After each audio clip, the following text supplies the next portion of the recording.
Pagi, Bapak Ibu dosen. Perkenalkan, nama saya Putu Audia Nugraha dengan NPM terakhir 166 dari kelas A4. Di sini saya akan mempresentasikan tentang pemrograman arsitektur. Topik pembahasan yang pertama pengertian, yang kedua proses program, yang ketiga konsep arsitektur, yang keempat teknik presentasi konsep, yang kelima penyusunan program ruang, dan yang keenam analisis tapak. Pengertian.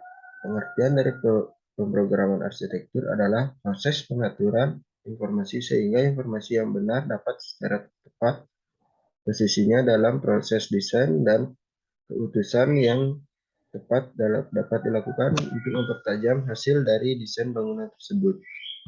Pemrograman merupakan proses kreatif secara struktur terhadap harapan, keinginan, dan hasrat dari wujud bangunan nantinya.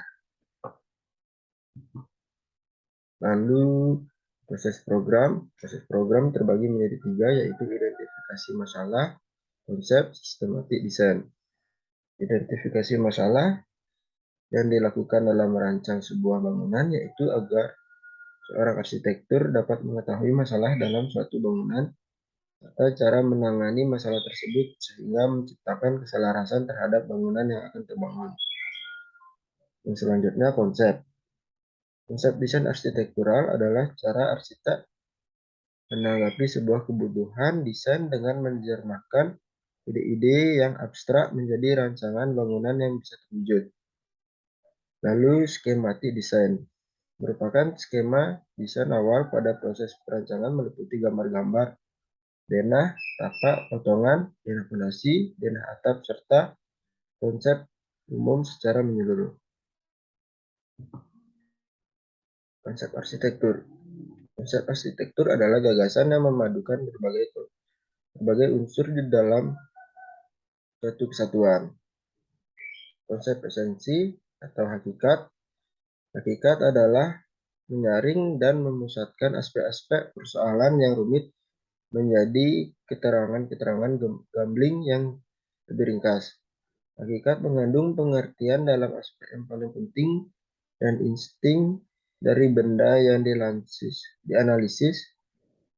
Pada dasarnya, hakikat antara lain adalah konsep yang mengandung pengertian aspek yang paling penting serta intrinsik dalam desain. Konsep ini merupakan hasil penemuan serta identifikasi pokok utama. Contohnya adalah Bandara Udara Internasional Kennedy yang dibuat oleh Euro Saarinen. Selanjutnya, teknik presentasi konsep. Kemampuan komunikasi merupakan salah satu kompetisi yang harus dimiliki seorang analis sistem informasi. Selain pengetahuan perkembangan teknologi informasi dan komunikasi yang terbaru, presentasi merupakan metode komunikasi efektif yang sering digunakan dalam menyampaikan informasi. Penyusunan program ruang. Program ruang adalah menetapkan kebutuhan ruang yang dapat memenuhi kebutuhan dan tuntutan klien terhadap tahapan programan ruang berturut-turut adalah pertama kebutuhan dan jenis ruang. Kebutuhan ruang adalah seluruh ruang-ruang yang dibutuhkan oleh setiap kegiatan, sedangkan jenis ruang adalah ruang-ruang yang memiliki fungsi dan karakteristik yang sama dinyatakan dalam satu identitas. Lalu yang kedua, hubungan ruang. Hubungan ruang merupakan informasi yang berkaitan antara ruang satu dengan ruang lainnya, didasarkan atas jenis ruang dan proses kegiatan. Dinyatakan dalam hubungan erat, sedang, dan jauh. Lalu yang ketiga, kelompok ruang.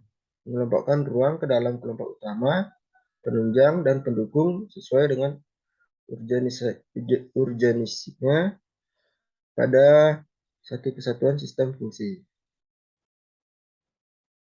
Lalu yang keempat, besaran ruang. Besaran ruang adalah analisis terhadap kebutuhan luas masing-masing ruang yang didasarkan atas kapasitas ruang, peralatan dan perlengkapan kegiatan, syarat ruang. Ada dua cara untuk menentukan kebutuhan luas ruang, yaitu berdasarkan standar dan berdasarkan studi ruang. Lalu yang kelima, organisasi ruang. Organisasi ruang merupakan tindakan menstruktur ruang berdasarkan atas proses kegiatan, jenis ruang, kelompok ruang, dan hubungan ruangnya. Lalu yang keenam, sirkulasi ruang. Sirkulasi ruang adalah alur pergerakan dari seluruh kegiatan tanpa atau menggunakan moda transportasi. Dan selanjutnya, analisis tapak. Tapak adalah lahan atau tempat di mana bangunan yang direncanakan akan didirikan. Hal yang harus dianalisis adalah lokasi, sirkulasi, zoning, kondisi lingkungan sekitar, dan kontur tanah. Lokasi menunjukkan letak tapak terhadap lingkungan yang lebih besar. Akses menuju jalan-jalan menuju tapak. Sirkulasi mencakup sirkulasi kendaraan dan pejalan kaki. Dalam menganalisis sirkulasi, hal yang paling penting diperhatikan adalah sirkulasi kendaraan di sekeliling tapak, baik itu lalu lintas kendaraan pribadi maupun kendaraan umum. Terima kasih. Selamat pagi.